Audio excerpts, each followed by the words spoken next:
We've all heard the big stories about AI and the economy. It seems like you only ever hear two things.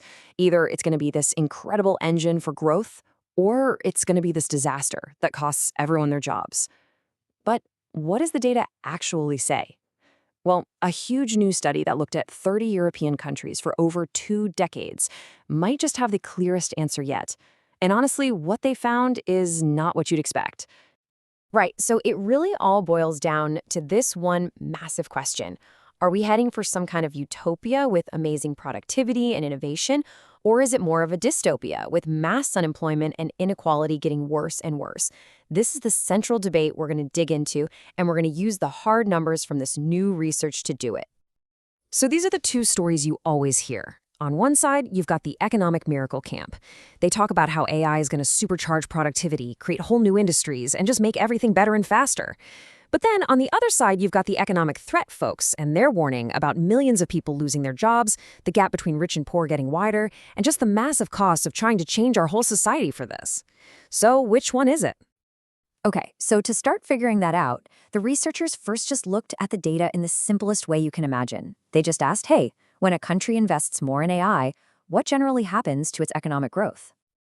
And you know what? The initial results seem to give a really clear, really optimistic answer. Looking at more than 20 years of data across all these countries, the link between AI and growth looked like an open and shut case. And here's the number they got. The first model showed that, on average, a jump in AI leads to a long-term increase in economic growth of about 0.2%. So more AI means more growth. Simple, right? Case closed. Well, not so fast. This is where the story gets way more interesting. The researchers knew that AI isn't just one single thing. It's a whole mix of amazing breakthroughs and also a lot of disruptions. It's a mix of positive steps forward and some pretty negative stumbles along the way. So they asked a much smarter question. They said, what if we stop treating all AI-related events the same? What happens if we separate the good shocks, like a huge technological breakthrough, from the bad shocks, like the real challenges of actually using that new tech? This idea is called asymmetric shocks. Think about it like this. If you get a surprised $100 bonus, you feel pretty good.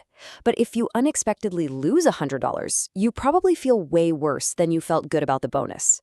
The positive and negative feelings aren't perfect mirror images. The study applied that exact same logic to AI's impact on the economy. So what did they find?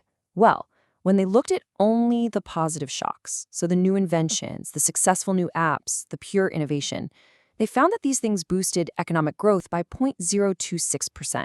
Now, that's still a positive number, for sure, but it's a lot smaller than that first number we saw.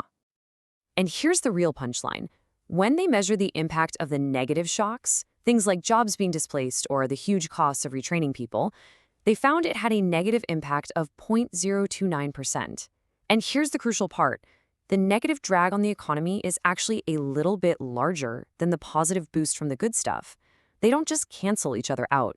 It turns out the brake is just a little bit stronger than the engine. So let's break that down a bit more. What exactly is powering that engine, and what's putting so much pressure on the brake? This study gives us a really clear list for both. So what's fueling the engine? Well, it's pretty much what you'd expect. AI is making things way more efficient, which means companies can do more with less. It's improving the quality of all kinds of products and services. And of course, it's opening the door to totally new businesses we couldn't have even dreamed of 10 years ago. These are the real, concrete benefits that are pushing the economy forward. But that break is just as real. And it's parts of the things we're all a little worried about, right? The biggest one is job displacement, especially as AI gets better at automating routine tasks. Then you've got the massive cost of retraining all those workers for new jobs. Plus, there's the risk that a few giant companies will just dominate the entire AI field, and the very real problem of growing social inequality. These are the things that are actively slowing everything down. And this brings us right to the study's main point. The future isn't already written. Whether the engine eventually overpowers the brake or the other way around really depends on the choices we make right now, the policies we decide to put in place. So how do we make sure the good outweighs the bad? The researchers laid out a pretty straightforward 3-step plan. First, don't just sit around and wait for jobs to vanish. We need to be actively creating new kinds of jobs for people. Second, use policy to really encourage the growth of brand new industries that are built on AI.